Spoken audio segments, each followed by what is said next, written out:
नमस्कार, देशोन्नती संपादकीयमध्ये मी साक्षी आपलं स्वागत करते। मुंबई महापालिकासह इतर स्थानिक स्वराज्य संस्थांच्या निवडणुका स्वबळावर लढण्याची घोषणा केल्यानंतर 2 दिवसांपूर्वी उद्धव ठाकरेंनी शरद पवारांची भेट घेतली। या भेटीत महाविकास आघाडीला पुन्हा मजबूत करण्यावर चर्चा झाल्याचे समजते। कदाचित स्वबळ पुरेसे ठरणार नाही याची उद्धव ठाकरेंना जाणीव झाली असावी। शरद पवारांसोबतच्या बैठकीत त्यांनी स्थानिक स्वराज्य संस्थांच्या निवडणुकीत शक्य झाल्यास तिन्ही पक्ष मिळून सामायिक रणनीती आखण्यावरही प्राथमिक चर्चा झाली। एकीकडे महाविकास आघाडीला पुन्हा सक्षम पर्याय म्हणून राज्याच्या राजकारणात उभे करण्याचा प्रयत्न महाविकास आघाडीचे नेते करीत असले तरी पुढील 5 वर्षे विरोधी बाकांवरच बसावे लागेल ही वस्तुस्थिती स्वीकारणे महाविकास आघाडीतील अनेक आमदारांना आणि खासदारांनाही जड जात आहे। काही आमदार आणि खासदारांनाही या संदर्भात पक्ष नेतृत्वावर दबाव आणण्याचाही प्रयत्न केल्याचे बोलले जात आहे। अर्थात हे इच्छुक आमदार खासदार संख्येने पुरेसे नसल्यामुळे पक्ष नेतृत्वाच्या संमती खेरीज ते वेगळा विचार करू शकत नाही। पक्ष नेतृत्वाखाली याची कल्पना असल्यामुळे सध्या तरी घाईघाईने कोणताही निर्णय घेण्याचे नेतृत्वाकडून टाळले जात आहे।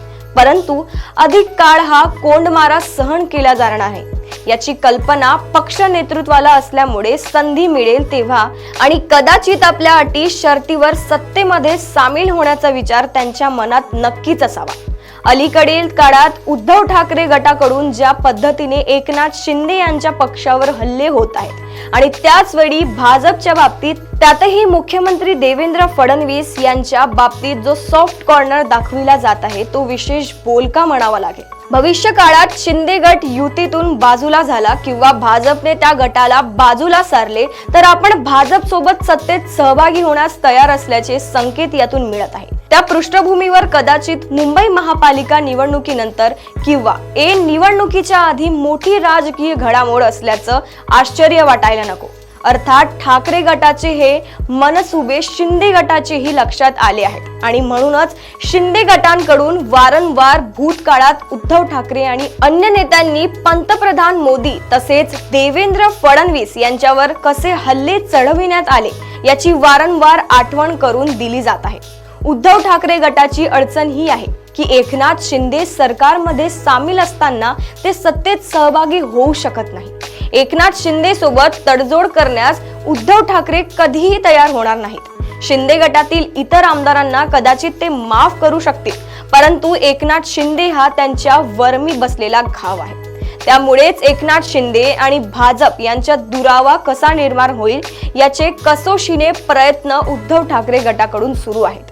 शरद पवार गटाची काही वेगळी अवस्था नाही। शरद पवार गटातील अनेक आमदारांना आणि खासदारांनाही आपण सत्तेत सहभागी व्हावे असे वाटत आहे। शिवाय उद्धव ठाकरे आणि एकनाथ शिंदे यांच्यात ज्या पद्धतीचे वैर आहे तशी परिस्थिती शरद पवार आणि अजित पवारांच्या बाबतीत नाही। यांच्यात केव्हाही संवाद होऊ शकतो, परंतु पक्षाची सगळी सूत्रे अजित पवारांकडे देण्यास शरद पवार अजूनही तयार नाहीत।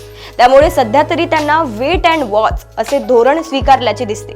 एकनाथ शिंदेच्या तुलनेत अजित पवार अधिक मुरलेले आणि चाणाक्ष राजकारणी आहेत। त्यामुळे भाजपशी जुळवून घेत पुढचे 5 वर्ष सत्तेचे अधिकाधिक लाभ पदरात पाडून घेण्याकडे त्यांचा कल दिसतोय। दबावाचे राजकारण भाजप समोर चालणार नाही ही समज अजित पवारांना खूप आधी लागली आहे। एकनाथ शिंदेंनी ती अजूनही आली नसल्याची दिसते। त्यामुळेच ते अधूनमधून रुसत असतात। अर्थात त्यांचे हे रुसणे जोपर्यंत चालवून घेतल्या जात आहे तोपर्यंतच चालणार आहे। पाणी डोक्यावरून जायला लागले तर भाजप एकनाथ शिंदेंना खड्यासारखे बाजूला करायला वेळ लागणार नाही। शिवाय हे शिंके तोडण्याचे वाट बघणारा उद्धव ठाकरे गट एकनाथ शिंदेंची जागा भरून काढायला तत्पर आहे। अशाच राजकीय घडामोडी अपडेट सोबत पुन्हा भेटूया देशोन्नती संपादकीयमध्ये। नमस्कार। ठळक घडामोडींसाठी देशोन्नती न्यूज चॅनलला सबस्क्राइब करा आणि बेल आयकॉन प्रेस करा।